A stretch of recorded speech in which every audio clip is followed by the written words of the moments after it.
Hello everyone, welcome to just judiciary. चलिए आज हम स्टार्ट करते हैं आपका यूपी एपीओ का सब्जेक्ट, जिसमें सबसे पहले आज हम कवर करेंगे एक ऐसा सब्जेक्ट जो कि हर लॉ स्टूडेंट को बहुत ही टफ लगता है कि उसमें क्या पढ़ना चाहिए क्या नहीं पढ़ना चाहिए, क्योंकि आपने एलएलबी में ये सब्जेक्ट को कवर नहीं किया है। सो जस्ट जुडिशरी आज आपके सामने इस प्रॉब्लम का सोल्यूशन लेके हाजिर है। यूपी पुलिस रेगुलेशन, जिसमें 4 पार्ट्स हैं, 37 चैप्टर्स हैं, 554 पैरास हैं, बट सारे नहीं पढ़ने। क्या पढ़ना है क्या नहीं पढ़ना, उसके लिए आप हमारे चैनल से जुड़े रहिए और अपकमिंग वीडियोस को देखते रहिए। नेक्स्ट, इसमें 5 अपेंडिक्स भी दिए गए हैं।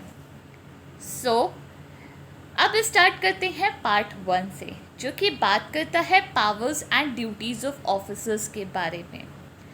पार्ट 1 में सबसे पहले आ जाएगा आपका चैप्टर 1, और ये आज हम कंप्लीट इस वीडियो में कवर अप करेंगे, जहाँ पे हम पैरा 1 से लेके 17A तक पूरा कंप्लीट पढ़ेंगे।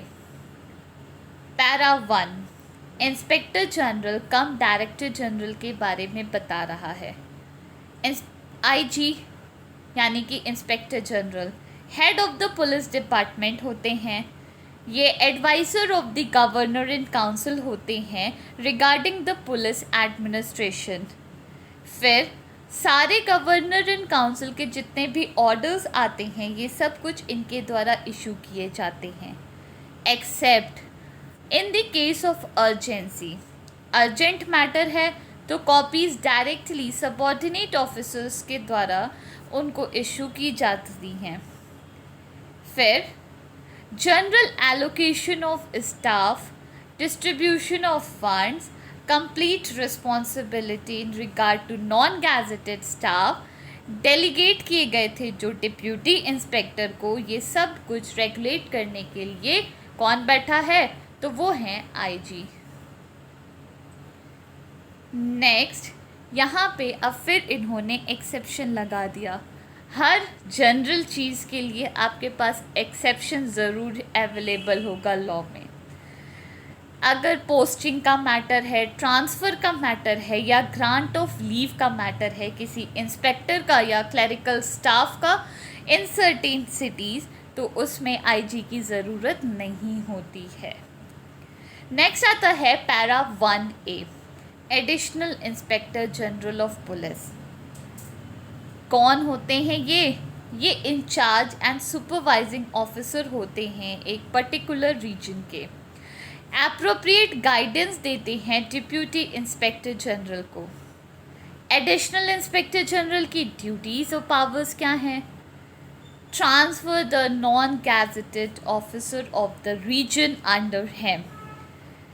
नेक्स्ट, डिस्पोज करना representation, appeals, revision and petition of the employees, जो कि उनके रीजन में पोस्ट की गई थी, इनको जल्द से जल्द डिस्पोज ऑफ करना।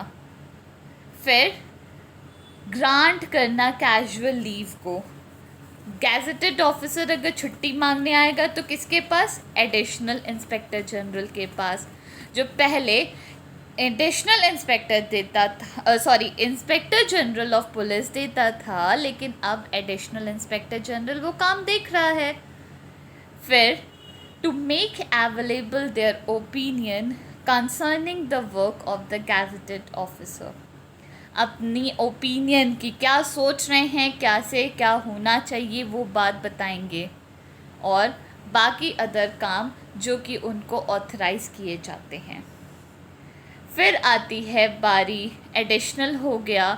फिर हम बात करेंगे डिप्यूटी इंस्पेक्टर जनरल। इसमें पैरा 2 इनके बारे में बात करता है कि deputy inspector general in charge of the ranges of district होते हैं। किसके इंचार्ज होते हैं? रेंजेस ऑफ डिस्ट्रिक्ट में। He is responsible for the efficiency of police in his range.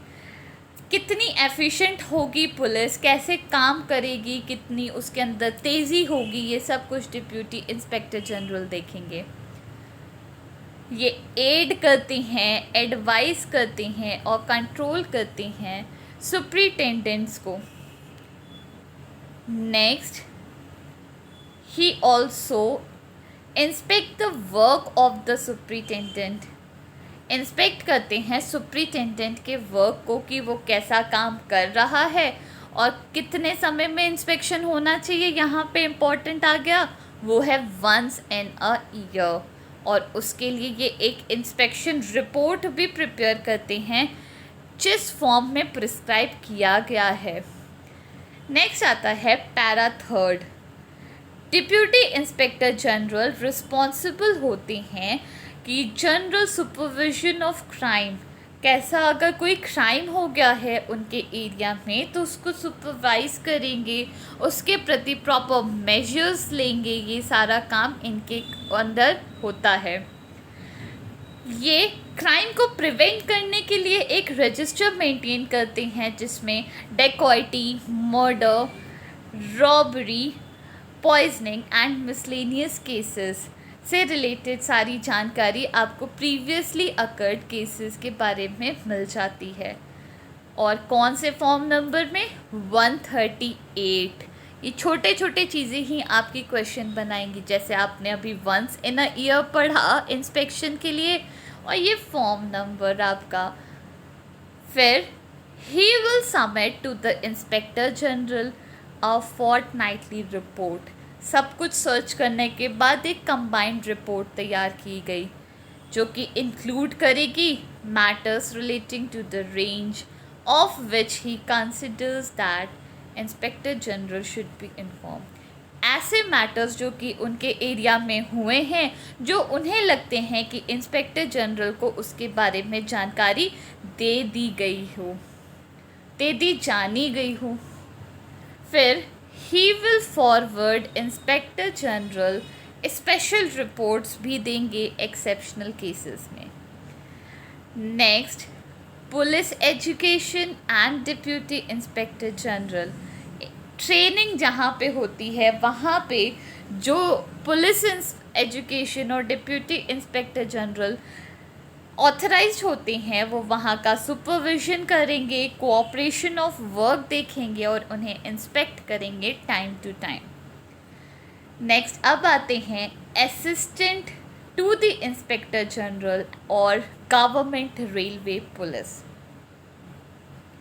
The assistant to the railway inspector general ये incharge of the government railway police होते हैं और इनके पास सेम पावर्स, ड्यूटीज़ होती हैं एंड रिस्पॉन्सिबिलिटीज़ होती हैं of a range deputy inspector general in regard to the police station.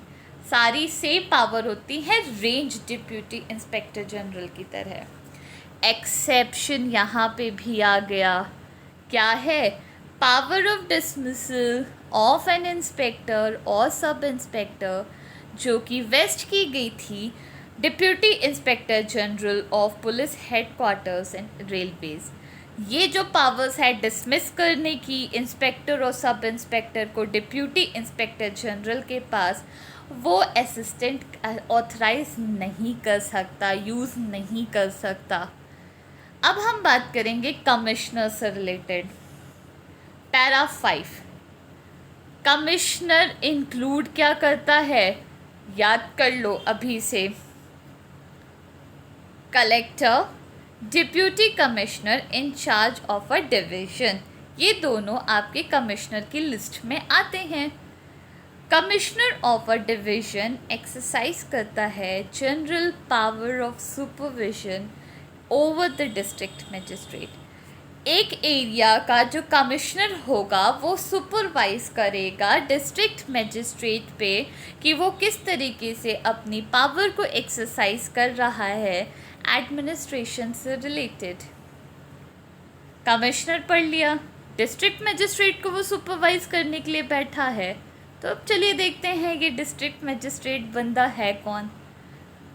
इसके बारे में बताया गया है पैरा 6 में। District magistrate head of the criminal administration होते हैं एक पर्टिकुलर डिस्ट्रिक्ट में एंड इनकैपेसिटी कंट्रोल करती हैं, डायरेक्ट करती हैं एक्शन ऑफ पुलिस को। इनके पास स्पेशल पावर्स होती हैं कि ये एलोकेट कर सकते हैं विलेज चौकीदार को पर्टिकुलर डिस्ट्रिक्ट्स में। फिर डिपार्टमेंटल पावर्स भी दी गई हैं कि विलेज चौकीदार अगर कोई गलती करता है तो उन्हें पनिश भी किया जा सकता है। फिर हिज अप्रूवल इज़ नेसेसरी, अगर किसी इंस्पेक्टर को या officer in charge of police station को ट्रांसफ़र करना है, जैसा कि पैराग्राफ 524 में दिया गया है, तो इस बंदे का यानी डीएम का अप्रूवल ज़रूरी है। फिर आती है बारी कि ये रिकमेंड करते हैं रिवॉर्ड्स और entries in service and character rules. ये सारा रिकमेंडेशन डीएम साहब दे रहे हैं।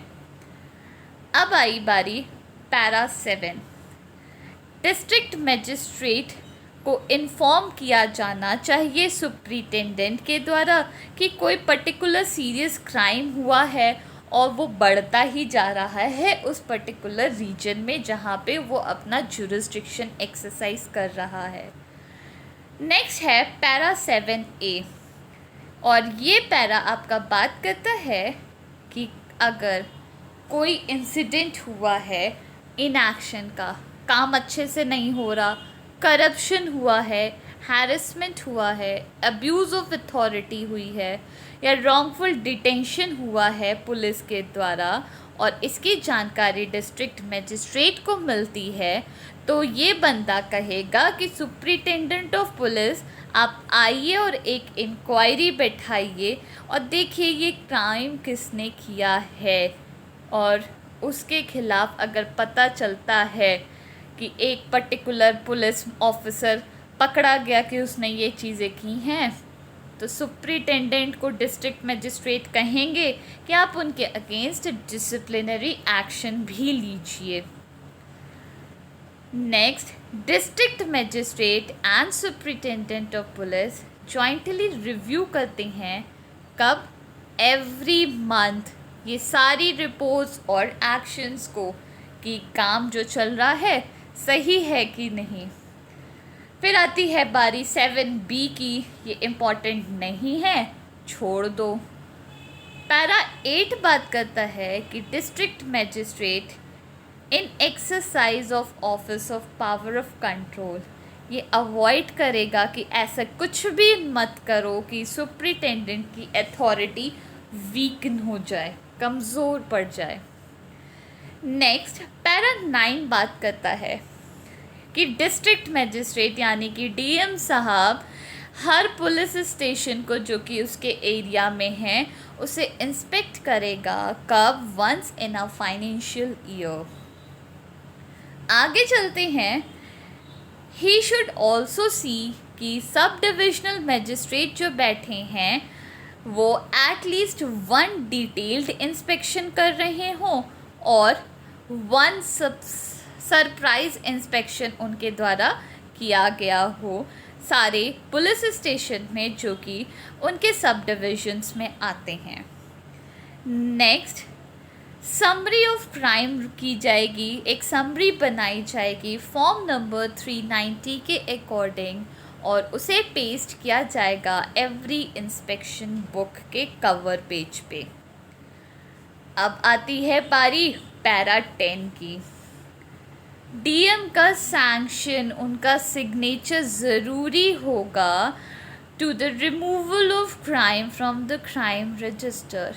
एक क्राइम रजिस्टर से किसी क्राइम को हटाना है तो डीएम का सैंक्शन लिए बिना ये काम नहीं किया जा सकता, बट इसका भी एक्सेप्शन हाजिर है।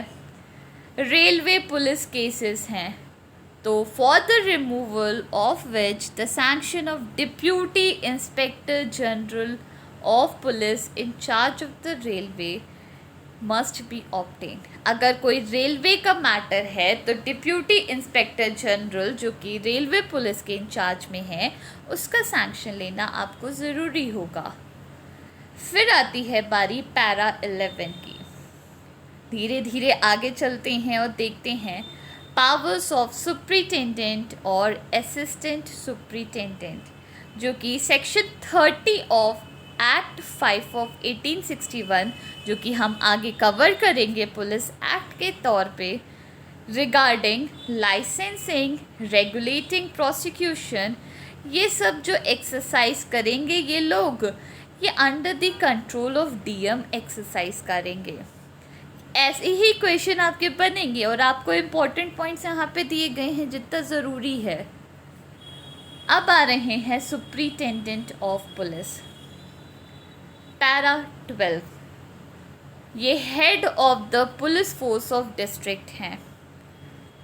He is responsible for its efficiency and discipline and for proper performance of its duties. इतना काम इनको करना पड़ेगा, ऐसे नहीं चलेगा नहीं तो। He must see कि all orders of the courts and other competent authorities सब कुछ सही से चल रहा है कि नहीं। Next, para 13. The superintendent when at headquarters में जब बैठे हैं ये, तो इन्हें ऑफिस को अटेंड करना चाहिए ऑल वर्किंग डेज। यहाँ पे अब छुट्टी नहीं मार सकते हो हेडक्वार्टर्स पे अगर हैं आप। At his residency he should be readily accessible. घर पे हो तो भी आप हमेशा अवेलेबल होने चाहिए। पब्लिक अगर आपको चाहती है विज़िट करना तो वो आ सकती है, आप उनसे कम्युनिकेट करेंगे फ्रीली। ये सारा सुप्रिटेंडेंट को देखना पड़ेगा। The superintendent of police must see that each police station उनके डिस्ट्रिक्ट में फुली इंस्पेक्टेड है गैजेटेड ऑफिसर्स के द्वारा।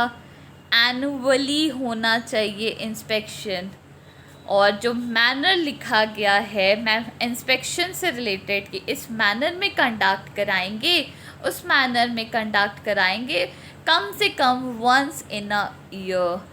ये जो आपके कोर्ट में करके दी गई हैं चीज़ें, ये आपके लिए क्वेश्चन बनवाएंगी एग्ज़ाम में।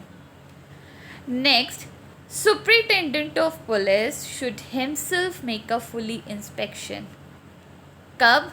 If possible once a year superintendent of police inspection करेंगे, बट अगर नहीं हो पा रहा तो इन एवरी 3 ईयर करेंगे।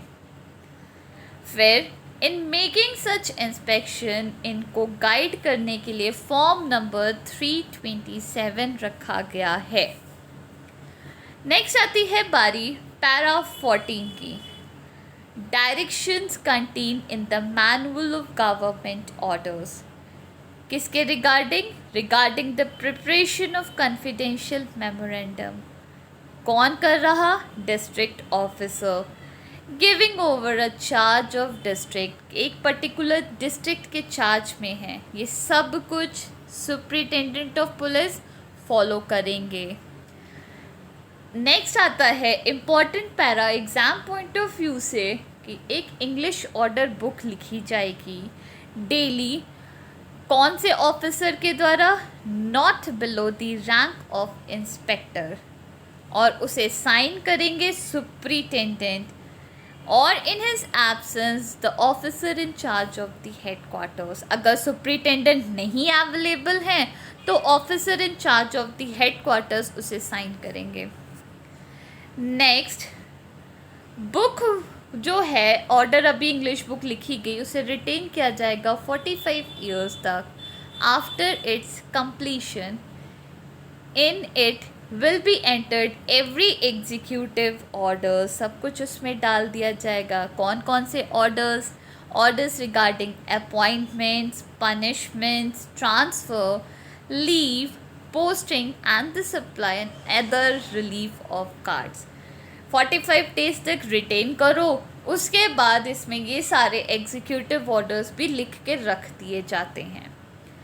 अब आती है बारी पैरा 16, और ये भी आपका एग्ज़ाम पॉइंट ऑफ व्यू से इम्पॉर्टेंट पैरा है।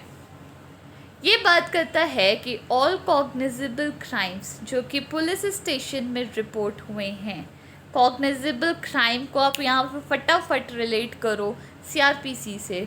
कहाँ पे डिफाइन है? सेक्शन 2C ऑफ CRPC बात करता है कॉग्निजेबल क्राइम के बारे में। इनकी एंट्री होनी चाहिए इंग्लिश क्राइम रजिस्टर में। Separate portion of this register assign किया गया हो ईच पुलिस स्टेशन को कि इसमें ये डालेंगे अपनी चीज़ें। Superintendent must also note in red ink को भी स्पेसिफाई कर दिया गया है in the column given in the register. क्या नोट करेंगे superintendent? Names of all person suspected in case when in his opinion suspicion is reasonable. जो भी सस्पेक्टेड पर्सन है उस पर्टिकुलर केस से रिलेटेड और उसे लगता है कि सस्पिशन से उसका काम आगे बढ़ सकता है तो उसका नाम नोट किया जाएगा। अब आते हैं assistant and deputy superintendent of police. इनसे रिलेटेड अवेलेबल है para 17। He may perform any of the superintendents work जो कि उन्हें ऑब्लाइज नहीं किया गया है लॉ के द्वारा और किसी पर्टिकुलर रूल के द्वारा कि वो पर्सनली करें, लेकिन वो कर सकते हैं, ऐसा है इनके पास power. They may make every inquiries recommendations even when they are not empowered कि वो फाइनल ऑर्डर को पास कर सकें। फिर they should go on tours and make inspections, ये सारा काम भी ये देखेंगे। An assistant superintendent who has qualified for the charge of a district, एक डिस्ट्रिक्ट के चार्ज में अगर वो हैं, will hold charge of headquarters during the absence of the superintendent। Superintendent साहब एब्सेंट हैं तो इनके पास सारी चार्ज दे दी जाएगी कि अब तब तक देखिए सारा काम। When no such officer is available, superintendent भी नहीं, असिस्टेंट भी नहीं, डिप्यूटी सुप्रिटेंडेंट भी नहीं, तो senior gazetted officer in length of service will normally hold the charge. Where when no gazetted officer is present at headquarters, the superintendent place करेगा in charge of his officer one of the English inspector जो कि English की जानकारी रखता है। और फिर all deputy superintendent of police empower किए गए हैं कि उन्हें पर्टिकुलर ड्यूटीज़ परफॉर्म करनी होंगी जो कि सेक्शन 30 और 30A of the police act में दी गई हैं। एंड लास्ट आपका पैरा 17A, ये भी याद करो, आजकल का ट्रेंड चल रहा है ओमिशन से रिलेटेड क्वेश्चन पूछने का, रिपीलिंग से रिलेटेड क्वेश्चन पूछने का, इंस्टीट्यूटेड सेक्शन से रिलेटेड क्वेश्चन पूछने का, तो ये आपके लिए इम्पॉर्टेंट हो गया। पैरा 17A ओमिटेड है। सो ये आपका कंप्लीट चैप्टर 1 था पुलिस रेगुलेशन का। इसे आप कंप्लीट रिवाइज करिए एंड फर्दर चैप्टर्स के लिए आप हमारे साथ जुड़े रहिए जस्ट जुडिशरी पे। और कोई इन्फॉर्मेशन चाहिए तो आप हमारे टेलीग्राम चैनल को भी ज्वाइन कर सकते हैं। Thank you everyone.